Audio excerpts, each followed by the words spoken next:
दोस्तों, आज इस सत्र में आप सभी का हार्दिक स्वागत और अभिनंदन है। आज यह हमारी कक्षा देशांतर पे आधारित है। जैसा कि हमने पिछली 2 कक्षाओं में आपको अक्षांश से संबंधित जो विभिन्न प्रकार के प्रश्न बनने वाले थे उनकी हमने चर्चा पर चर्चा कर ली है। तो आज हम इस सत्र में पढ़ेंगे देशांतर, यानी कि यामोत्तर रेखाएँ क्या होती हैं, इनसे संबंधित कुछ फैक्ट हैं और इसमें कौन सी प्रमुख देशांतर रेखाएँ हैं जिन पे प्रश्न पूछे जाते हैं। ये प्रश्न विभिन्न वनडे एग्जाम्स में भी आते हैं। तो आइए देखते हैं। तो अगर हम देख लें तो यहाँ पे कह सकते हैं कि जो देशांतर रेखाएं होती हैं इन्हीं का जो दूसरा नाम है वो क्या होता है हमारा, तो यामोत्तर रेखाएं भी इनको कहते हैं। इंग्लिश में इन्हें लॉन्गिट्यूड बोला जाता है। तो मान लीजिए ये हमारी क्या है, पृथ्वी है।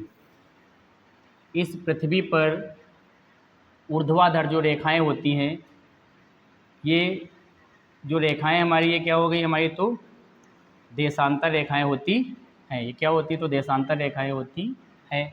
यहीं पे अगर हम देख लें, जो पृथ्वी को 2 बराबर भागों में बांटती है, इसकी अगर हम बात कर लें तो इधर ये नॉर्थ पोल है, इधर क्या हो जाएगा हमारा, साउथ पोल हो जाएगा।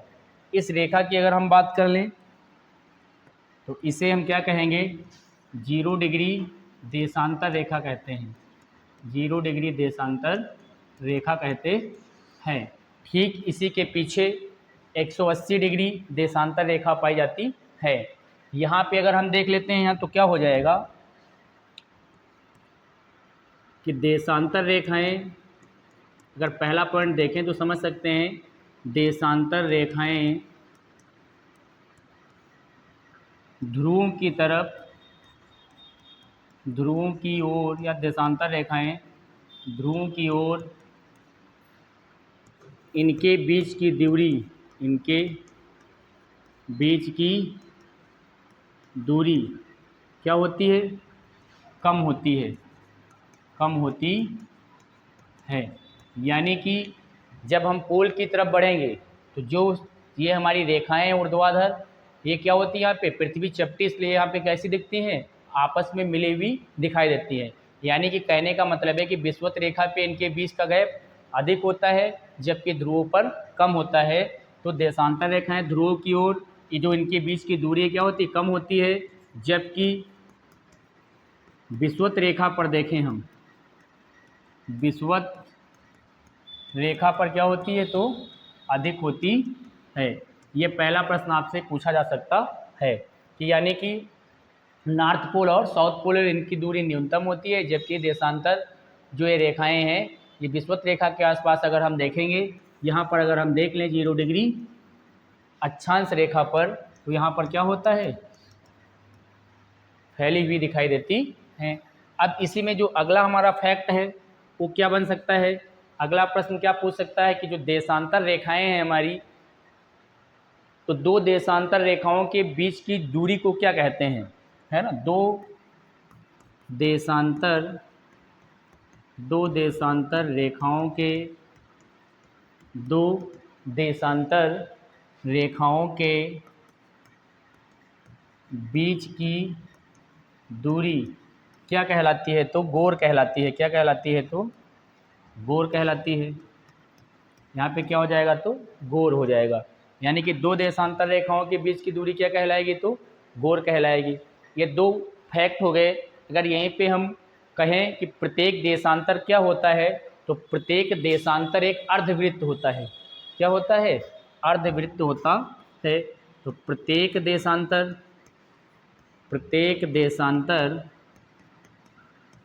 या प्रत्येक देशांतर रेखा एक अर्धवृत्त होती है, अर्धवृत्त होती है। एक ये प्रश्न आपसे पूछा जा सकता है, फैक्चुअल टाइप का है ना। तो ये 3 प्रश्न हो गए हमारे यहाँ से, जो आपके थोड़ा निम्न स्तर के हैं, सामान्य प्रश्न हैं ये, जो आपसे पूछे जा सकते हैं। तो यहीं पे अगर हम आपसे एक और बात कहना चाहें कि अब अगर इसमें हम एक सामान्य प्रश्न आपसे पूछ लें कि जो नॉर्थ पोल और साउथ पोल को मिलाने वाली रेखा है ये क्या होती है, 0 डिग्री देशांतर रेखा होती है। तो इस 0 डिग्री देशांतर के इधर ये हमारा क्या होता है, तो पूर्वी गोलार्ध होता है। ये भी पृथ्वी को क्या करता है, 2 बराबर भागों में बांटता है। तो इधर का हिस्सा पूर्वी गोलार्ध और इधर का क्या हो जाएगा, तो पश्चिमी गोलार्ध कहलाएगा। तो ये 2-3 फैक्ट थे जो हमने आपसे डिस्कस कर लिए हैं। आगे अगर हम देखें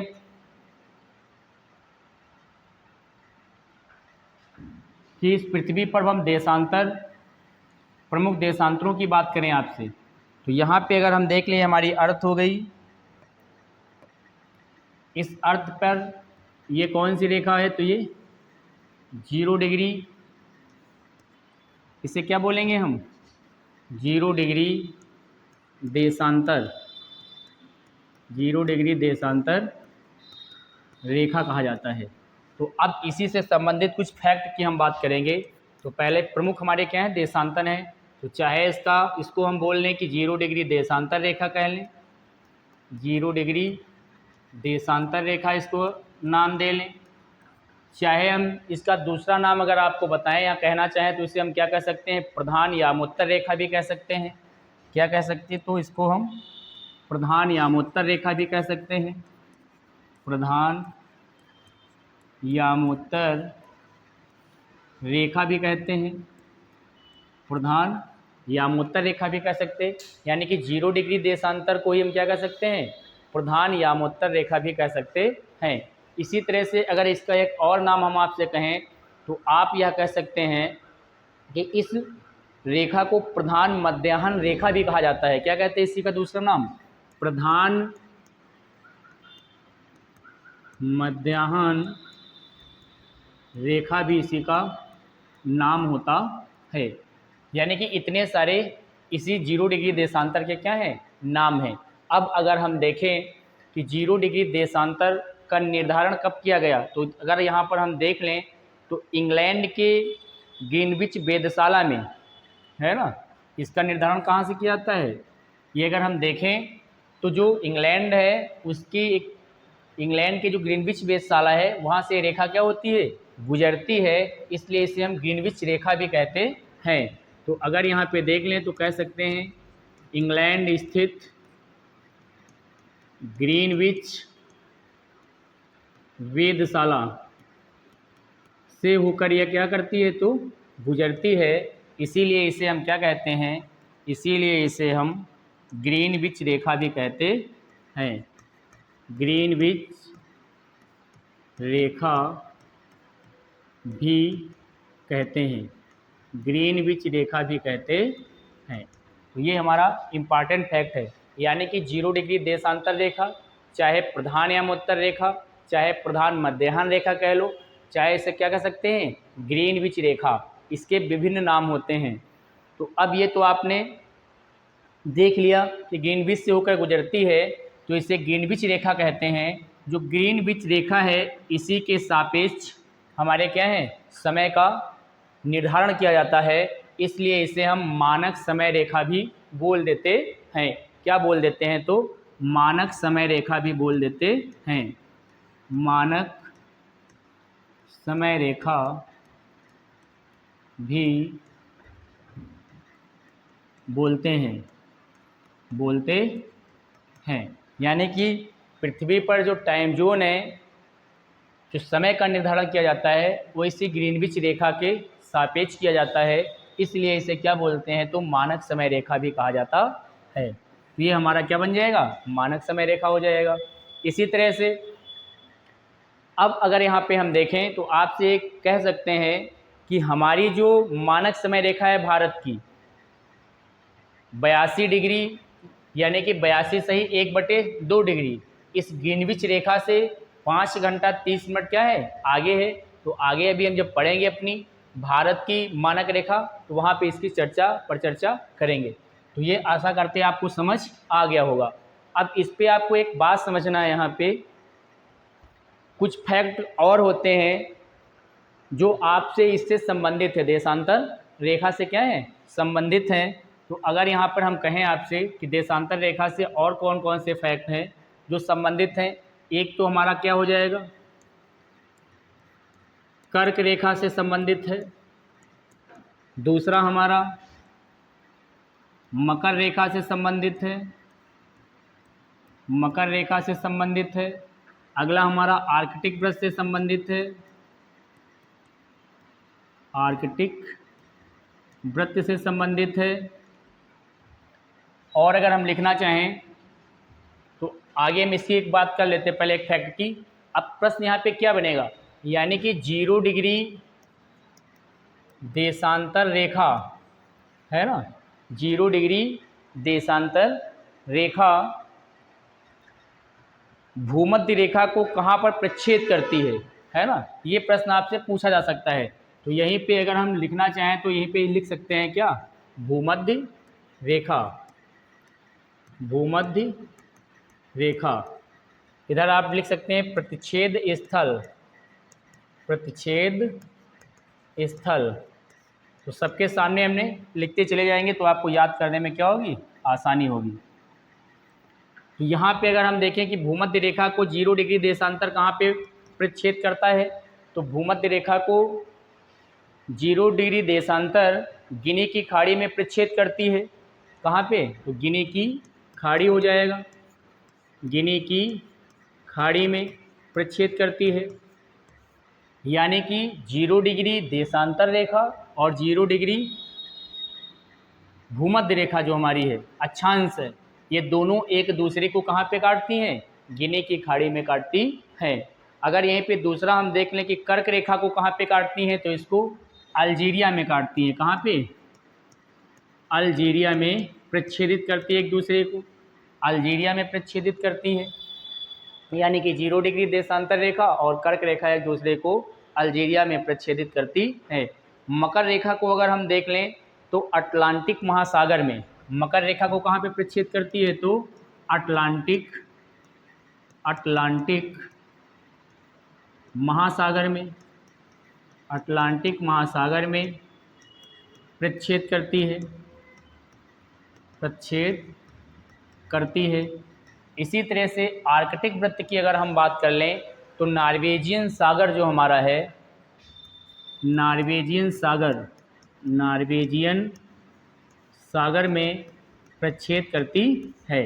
कहने का मतलब क्या है, ये 0 डिग्री देशांतर रेखा, ये मान लो पृथ्वी है तो ये 0 डिग्री देशांतर रेखा हो गई, ये हमारी भूमध्य रेखा हो गई।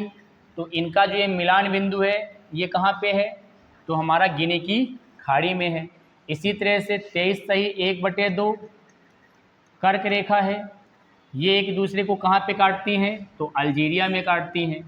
मकर रेखा 23 सही 1/2 साउथ को क्या बोलते हैं, मकर रेखा कहते हैं, मकर अक्षांश ये है। तो यहाँ पे अगर देखें तो अटलांटिक महासागर में एक दूसरे को प्रच्छेद करती हैं। इसी तरह से जो आर्कटिक ये वृत्त है ये कहाँ पे करता है, तो नॉर्वेजियन सागर में करता है। तो ये 4-5 फैक्ट हो गए जो मैंने एक क्रम से लिख दिए हैं कि 0 डिग्री देशांतर रेखा भूमध्य रेखा को, कर्क रेखा को, मकर रेखा को, आर्कटिक वृत्त को क्या करती है, प्रच्छेद करती है। कहाँ कहाँ पे करती है तो ये मैंने बता दिया। तो अगला जो इसमें आधारित इसमें फैक्ट है वो क्या हो जाएगा, अगला एक प्रश्न यहाँ से और बन सकता है देशांतर से कि देशांतर जो 0 डिग्री देशांतर रेखा है, 0 डिग्री देशांतर रेखा पर एक देश है घाना, है ना, स्थित है, घाना स्थित है। यानी कि 0 डिग्री देशांतर रेखा पर कौन सा देश आता है, तो घाना स्थित है। क्योंकि इस घाना से क्या करते हैं, एक प्रश्न बन जाता है, इसलिए हम केवल घाना की यहाँ पे बात कर रहे हैं कि घाना क्या है, तो 0 डिग्री देशांतर पर स्थित है। इसकी एक झील है लेक ओल्टा झील, लेक ओल्टा झील, लेक ओल्टा झील। इससे क्या होती है, तो देशांतर रेखा गुजरती है। लेक ओल्टा झील से 0 डिग्री देशांतर गुजरती है, ये आपको याद रखना है। प्रश्न आ जाए घाना कहाँ स्थित है, तो 0 डिग्री देशांतर पर स्थित है। और घाना की लेक ओल्टा जो झील है वहीं से 0 डिग्री देशांतर रेखा क्या होती है, तो गुजरती है। अब यहाँ पे आपको एक फैक्ट है जो प्रश्न पूछा जाता है न्यूमेरिकल के टाइप का, वो आपको याद रखना है। अगर हम एक कॉन्सेप्ट की बात कर लें, ये फैक्ट आपका हो गया। एक कॉन्सेप्ट की अगर हम यहाँ पे बात कर लें कि अगला कॉन्सेप्ट क्या है, तो समय निर्धारण से प्रश्न बनता है ना। समय निर्धारण से यहाँ पे क्या होता है, न्यूमेरिकल पूछा जाता है या प्रश्न बन जाता है। तो आपको इससे पहले कुछ बातें समझनी होंगी। यानी कि अगर हम बात करें कि आपने पृथ्वी पर जो टाइम जोन है ना, पृथ्वी पर टाइम जोन यानी कि समय कटिबंध जो है, समय कटिबंध, तो पृथ्वी पर कुल 24 समय कटिबंध हैं। कितने हैं, तो 24 हैं। यानी कि पूरी पृथ्वी को 24 समय कटिबंध में बांटा गया है, जिससे समय का हम आसानी से क्या कर सकें, निर्धारण कर सकें। इसीलिए एक जो दिन रात होता है वो किसके बराबर होता है, तो 24 घंटे के बराबर माना गया है। तो अब ये आपको याद रखना है कि ये फैक्ट है कि पृथ्वी पर टाइम जोन जो है वो क्या है, 24 है। अगर यहीं पे हम देख लें तो दो प्रश्न और इम्पॉर्टेंट यहाँ पे बन जाते हैं। भारत के पास कितने टाइम जोन है, तो भारत में 2 की बात चलती है, लेकिन भारत का जो टाइम जोन है वो 1 है। कितना है, तो 1 है। अगर हम यहाँ पे यूएसए को देख लें और रूस को देख लें, तो रूस के पास 11 हैं और यूएसए के पास कितने हैं, 7 हैं। क्योंकि रूस के पास सर्वाधिक माने जाते हैं टाइम जोन, क्योंकि इसका एरिया बहुत बड़ा है, तो आसानी से हम समय का निर्धारण कर सके। इसलिए यहाँ पे कितने टाइम जोन हो गए, तो 11 हो गए, और यूएसए के पास कितने हो गए, तो 7 हो गए। और पृथ्वी पे कुल कितने टाइम जोन हैं, तो 24 होते हैं। तो अब अगर हम यहाँ पे देखें, एक कॉन्सेप्ट समझ रहे हैं कि अगर हम आपसे कहें, अगर हम यहाँ पे आपसे कहें कि 24 घंटे में पृथ्वी कितनी डिग्री घूमती है ना, यानी कि एक दिन में, तो 24 घंटे में 24 घंटे में पृथ्वी घूमती है तो कितना हो जाएगा। यानी कि मान लीजिए, सपोज कीजिए पृथ्वी यहाँ पर है और ऐसे घूम के कहाँ आ गई, यहाँ आ गई, क्योंकि पश्चिम से पूर्व की ओर घूमती है। तो यहाँ पर अगर हम देख लें,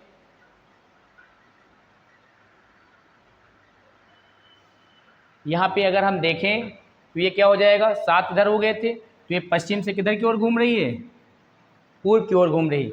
तो पूरा एक वृत्त बनाने में कितने डिग्री घूमेगी, तो 360 है।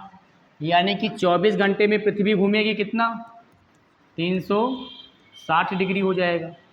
तो 24 घंटे में पृथ्वी घूमती है 360 डिग्री, यानी कि एक वृत्त पूरा कर लेती है, एक चक्कर पूरा कर लेती है। तो 1 घंटे में घूमती है। अगर यहाँ पे हम निकालें कि 1 घंटे में घूमेगी, 1 घंटे में घूमेगी, तो क्या हो जाएगा, 360/24। 24 से इसको भाग करेंगे तो कितना आएगा, 15 डिग्री आएगा। कितना आएगा, तो 15 डिग्री हो जाएगा। यानी कि 1 घंटे में जो पृथ्वी घूमती है कितनी डिग्री घूमती है, तो 15 डिग्री घूमती है। तो 15 डिग्री घूमती है 1 घंटे में, इसका मतलब क्या हो गया, 15 डिग्री घूमती है कितने समय में, 1 घंटे, या आप इसको मिनट में कन्वर्ट करें तो क्या कह सकते हैं, 60 मिनट में। कितने मिनट में, तो 60 मिनट में घूमती है। अब अगर हम यहाँ से निकालना चाहें कि 1 डिग्री कितनी देर में घूमेगी, 1 डिग्री घूमती है पृथ्वी कितनी देर में, तो कितना हो जाएगा, 60/15 हो जाएगा एक एक नियम के थ्रू। तो 15 चौको 60 हो जाएगा, यानी कि 4 डिग्री। तो यहाँ से क्या निष्कर्ष निकला, 1 डिग्री है ना घूमने में कितना समय लगता है आपको, यहाँ पे 4 मिनट। कितना लगता है, तो 4 मिनट। तो ये आपको याद रखना है, इसी से न्यूमेरिकल सॉल्व होंगे। यहाँ पे हमने आपको समझाया कि 24 घंटे में पृथ्वी घूमती है 360 डिग्री, 1 घंटे में घूमेगी तो 360/24 भाग करेंगे कितना आएगा, 15 डिग्री आ जाएगा। तो 15 डिग्री घूमती है 1 घंटे में, क्योंकि यहाँ पे 1 घंटा लिखा हुआ है, तो 1 घंटे का मतलब 60 मिनट हो जाएगा। 1 डिग्री घूमने में समय लगेगा 60/15 हो जाएगा। तो 15 चौको 60, यानी कि 4 मिनट। तो 1 डिग्री मान लो ये 0 डिग्री है और 1 डिग्री आप बढ़ रहे हैं इधर पूर्व की ओर, तो कितना समय लग जाएगा, 4 मिनट का, दूसरे में 8 मिनट का, ऐसे पृथ्वी घूमती रहती। तो 1 डिग्री घूमने में क्या हो जाएगा, 4 मिनट का। आपको ये कॉन्सेप्ट याद रखना है। 1 डिग्री घूमने में कितना टाइम लेती है, तो 4 मिनट का लेती है। तो ये आप, मुझे लगता है आप अच्छे से समझ गए होंगे। अब इसी पे अगर हम देख लें न्यूमेरिकल क्या बनेगा, तो आप यहाँ पे ये कह सकते हैं कि ये हमारी पृथ्वी है और ये हमारा 0 डिग्री देशांतर है। क्या है, तो 0 डिग्री देशांतर है। इस 0 डिग्री देशांतर से पूर्व की ओर ये क्या हो जाएगा, कौन सी दिशा हो जाएगी, तो पूर्व हो जाएगी, और ये क्या हो जाएगा, तो पश्चिम हो जाएगा। तो 0 डिग्री देशांतर से अगर हम पूर्व की ओर जाते हैं तो यहाँ पे हम देख सकते हैं कि समय में क्या होता है, आगे चलता है। समय क्या होगा, आगे चलता है। और इस 0 डिग्री देशांतर के पश्चिम जाएं तो समय पीछे रहता है। यानी कि इधर की ओर जाएंगे तो समय क्या होगा, आगे चलेगा, समय आगे चलता है। और इधर देख लें तो समय क्या होता है, तो पीछे चलता है। यानी कि इधर हमेशा प्लस होगा, इधर क्या होगा, माइनस होगा। तो समझने के लिए समझ सकते हैं, यानी कि 0 डिग्री से पूर्व की ओर जाने पे टाइम आगे चलेगा। जैसे यहाँ 12 बजे है तो यहाँ क्या होगा, सेम देशांतर पे बढ़ेगा, इधर सेम देशांतर पे घटेगा। तो इतनी बात आपको समझ लेना है कि 0 डिग्री देशांतर से पूर्व चलेंगे तो समय आगे चलता है, 0 डिग्री देशांतर से पश्चिम की ओर जाते हैं तो समय पीछे चलता है। एक क्वेश्चन के माध्यम से इसको देखते हैं। अगर हम आपसे कहें यहाँ पर कि यदि ग्रीनविच पर 12 बजे हों, यदि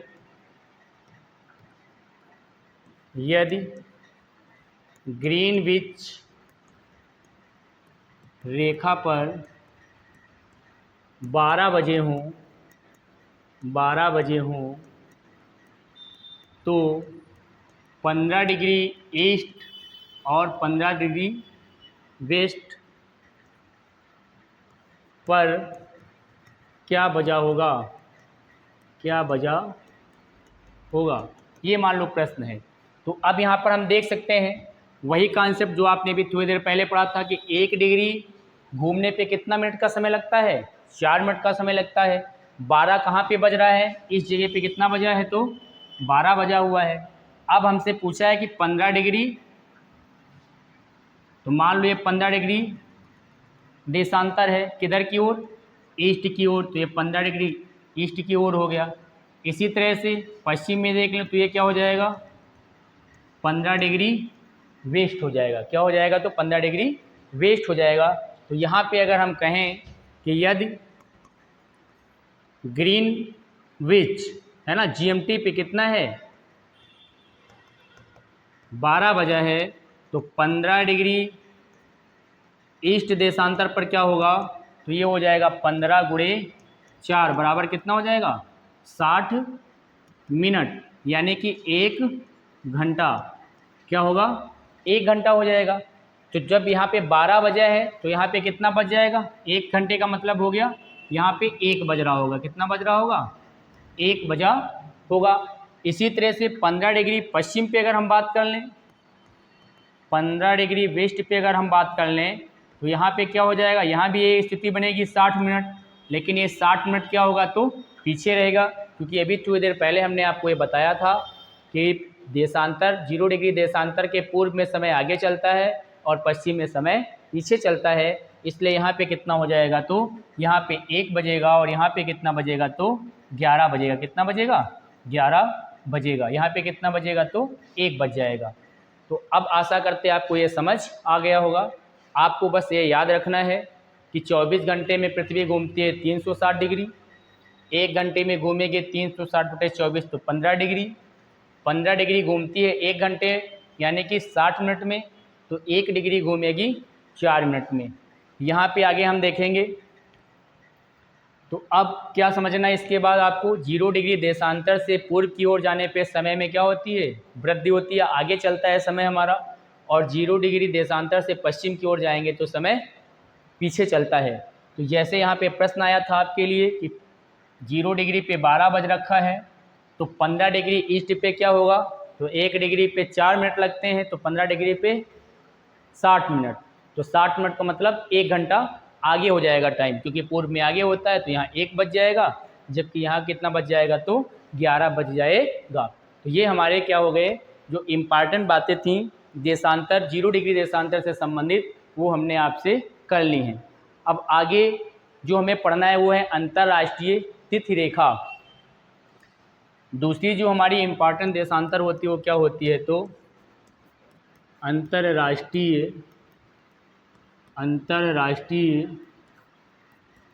तिथि रेखा होती है। क्या होती है, तो अंतर्राष्ट्रीय तिथि रेखा। इसे 180 डिग्री देशांतर कहा जाता है। क्या कहते हैं, तो इसे 180 डिग्री देशांतर कहा जाता है। अगर मान लो सपोज करो हमारी पृथ्वी है, तो यहाँ पे ये जो रेखा आपको दिखाई देती है सामने की ओर, ये क्या है, 0 डिग्री देशांतर है। इसी को अगर हम पीछे देखें ग्लोब पर, तो ये क्या हो जाएगी, 180 डिग्री देशांतर हो जाती है। तो जो 0 डिग्री रेखा है वही क्या है, पीछे 180 डिग्री देशांतर रेखा है। तो आपको इसीलिए मैंने यहाँ पे क्या लिख दिया, अंतर्राष्ट्रीय तिथि रेखा के नाम से जानते हैं। इसे क्या कहते हैं, तो 180 डिग्री देशांतर रेखा कहा जाता है। यहाँ पे अगर हम आपसे कहें कि जो ये कहाँ पे खींची गई है, तो ये प्रशांत महासागर में खींची गई है। कहाँ पर, प्रशांत महासागर पर। क्यों, आप जब 2D का मैप लेते हैं तो इधर देखते हैं भी प्रशांत महासागर होता है और इधर भी प्रशांत महासागर होता है। इसको एक ग्लोब बना दें, अगर पीछे ज्वाइन कर लें तो ये क्या हो जाएगा, दोनों हिस्से आपस में मिल जाएंगे। इसलिए हमारा क्या बन जाएगा, तो प्रशांत महासागर बन जाएगा। यानी कि अंतर्राष्ट्रीय तिथि रेखा कहाँ पर खींची गई है, तो प्रशांत महासागर में खींची गई है। प्रशांत महासागर में खींची गई है। प्रशांत महासागर में खींची गई है। आपको ये याद रखना है कि 180 डिग्री देशांतर रेखा कहाँ से गुजरती है, तो प्रशांत महासागर से गुजरती है। इसका निर्धारण कब किया गया है, तो अगर हम इसके निर्धारण की बात कर लें, तो निर्धारण की अगर हम बात करें तो सन 1884 में, है ना, सन 1884 ईस्वी में वाशिंगटन में क्या किया गया है, इसका एक सम्मेलन के द्वारा, वाशिंगटन के सम्मेलन के द्वारा इसका निर्धारण किया गया है। तो अगर कभी प्रश्न ये पूछ ले कि अंतर्राष्ट्रीय तिथि रेखा का निर्धारण कब हुआ, तो 1884 ईस्वी में वाशिंगटन सम्मेलन में किया गया है। यहाँ पे अगर हम देखें तो आपको एक बात याद रखना है पहले, कि अगर हम इसके लिए क्या पढ़ते थे, 0 डिग्री देशांतर के लिए बायां और दायां पढ़ते थे, इसी तरह 180 के लिए बायां और दायां पहले हम समझेंगे। अगर हम आपसे यहाँ पे कहें कि आपको एक फैक्ट याद रखना है, एक कॉन्सेप्ट याद रखना है, तभी आप क्या कर पाएंगे इसको, और समय निर्धारण के लिए अच्छे से समझ पाएंगे। तो आपको फैक्ट क्या याद रखना है, देखिए, अगर हम आपसे कहें कि 0 डिग्री देशांतर के बाईं ओर, 0 डिग्री देशांतर के बाईं ओर पश्चिम, है ना, 0 डिग्री देशांतर के, है ना, दो स्थितियां बनेंगी। 0 डिग्री देशांतर के एक क्या बनेगा, बाईं ओर, और एक क्या बनेगा, तो दक्षिण, है ना, बायां दायां, है ना, बाईं ओर और दाईं ओर, यानी कि 0 डिग्री देशांतर के बाईं ओर और दाईं ओर, यानी कि 0 डिग्री देशांतर के बाईं ओर क्या होता है, तो पश्चिम होता है, जबकि दाईं ओर क्या होता है, तो पूर्व होता है। तो बाईं ओर क्या होता है, यहाँ पर पश्चिम होता है, बाईं ओर क्या होता है, तो पश्चिम होता है, जबकि दाईं ओर क्या होता है, तो पूर्व होता है। जैसे ये 0 डिग्री देशांतर है और हम इसके सामने खड़े हैं, तो ये हमारा बायां हो गया और ये दायां हो गया। तो ये हमारा क्या हो गया, पूर्व हो गया 0 डिग्री देशांतर के लिए, और ये क्या हो गया, तो पश्चिम हो गया।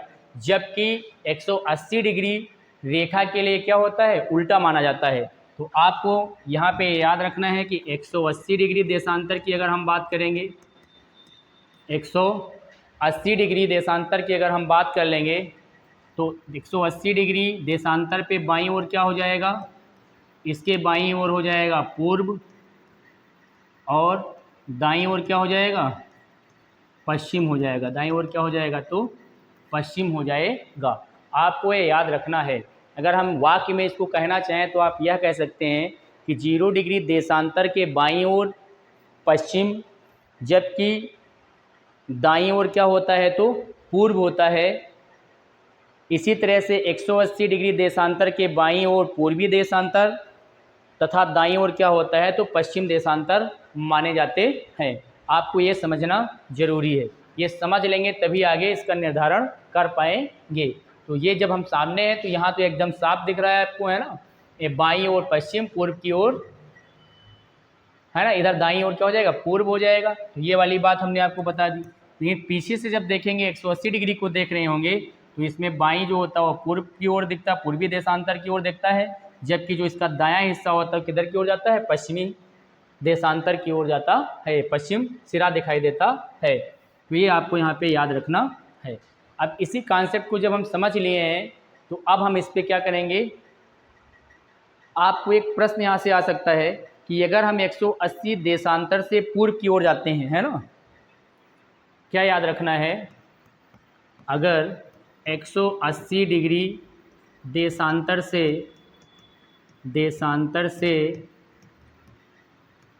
पूर्व की ओर जाएं और 180 डिग्री देशांतर से पश्चिम की ओर जाएं।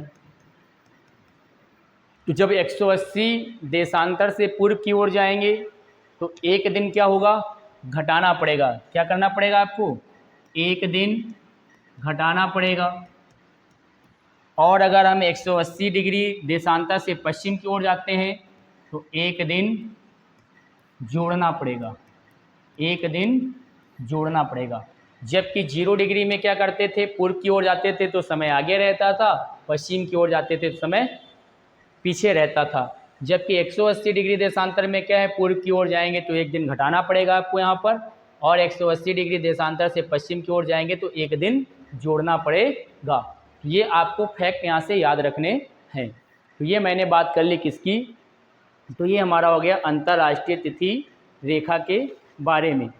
अब एक प्रश्न और यहाँ से पूछ लिया जाता है कि जो ये अंतर्राष्ट्रीय तिथि रेखा है ये सीधी ना होकर समय को अधिक, यानी कि किसी भी स्थान के समय को बांटना ना पड़े, आसानी से समझ आ जाए, तो इसको क्या किया गया है, जगह जगह पे अपनी सुविधा अनुसार मोड़ा भी गया है। तो ये आपको फैक्ट याद रखना है।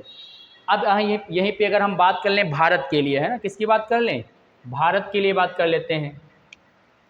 अगर भारत के लिए यहाँ पे बात कर लें हम कि भारत की मानक समय रेखा क्या है, मानक समय रेखा क्या है, मानक समय रेखा 82 डिग्री, है ना, या 82.5 लिख सकते हैं, 1/2 डिग्री पूर्वी देशांतर को मानते, क्या मानते हैं, पूर्वी देशांतर को कहा जाता है। जैसे ये मान लीजिए हमारी पूरी पृथ्वी है, ये कर्क रेखा हो जाएगी और ये 0 डिग्री देशांतर रेखा है। ये हमारी कौन सी होगी, तो 0 डिग्री भूमध्य रेखा, सॉरी क्या हो जाएगी, तो भूमध्य रेखा हो जाएगी। इंडिया कहीं यहाँ पे बसा हुआ है ना, इंडिया कहाँ है, यहाँ पे, क्योंकि इंडिया से होकर कौन सी रेखा गुजरती है, कर्क रेखा गुजरती है। तो 23 सही 1/2 नॉर्थ कर्क रेखा इंडिया से गुजरती है। तो अब ये जो हमारी 0 डिग्री देशांतर है इसके पूर्व में, है ना, एक ये रेखा निकल रही है, इसे क्या बोलते हैं, 82 डिग्री या 82 सही 1/2 पूर्वी देशांतर को क्या माना गया है, तो भारत की मानक रेखा माना गया है, मानक समय रेखा माना गया है। जहाँ से भारत का क्या होता है, टाइम का निर्धारण किया जाता है। तो अब हम इंडिया के लिए अगर इसको पढ़ें कि भारत की मानक समय रेखा कितनी है, तो 82/1/2। पूर्वी देशांतर को क्या कहते हैं, मानक। ये मैप नहीं, हमने आपको एक आउटलाइन ऐसे मैप के साधारण से समझा दिया है कि आपको ये समझ आ जाए कि 0 डिग्री के हम किधर हैं, पूर्व की ओर हैं।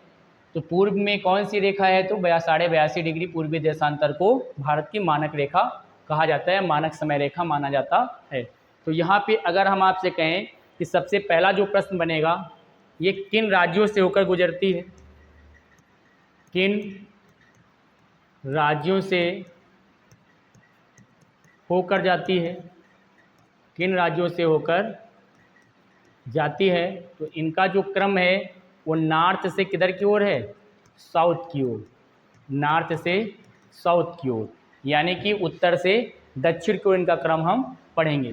तो इसमें अगर हम सबसे पहले देखें तो यूपी क्या आता है, यूपी आता है, फिर एमपी आता है, फिर छत्तीसगढ़, यहाँ पे छत्तीसगढ़ हो जाएगा, यानी कि सबसे उत्तर में उत्तर प्रदेश, मध्य प्रदेश, छत्तीसगढ़, उड़ीसा, उड़ीसा और क्या हो जाएगा, आंध्र प्रदेश हो जाएगा, आंध्र प्रदेश हो जाएगा।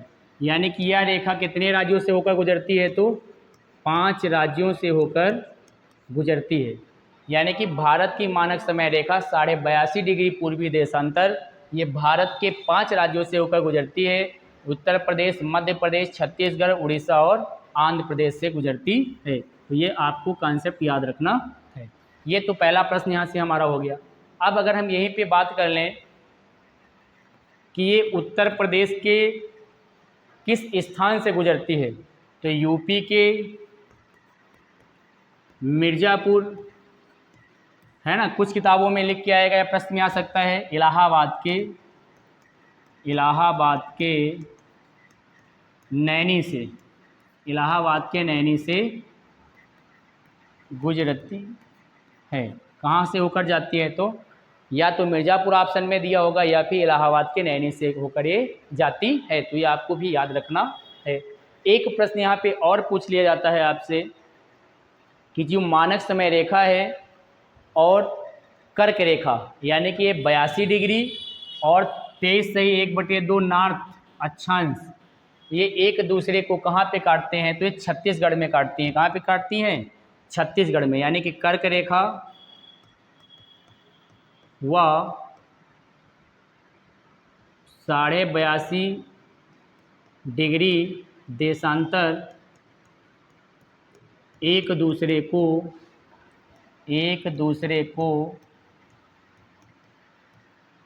छत्तीसगढ़ के एक ज़िला है, यहाँ पे कौन सा, बलिया, छत्तीसगढ़ का जो ज़िला है कोरिया, क्या नाम है इसका, कोरिया, यहाँ पे एक दूसरे को काटती हैं।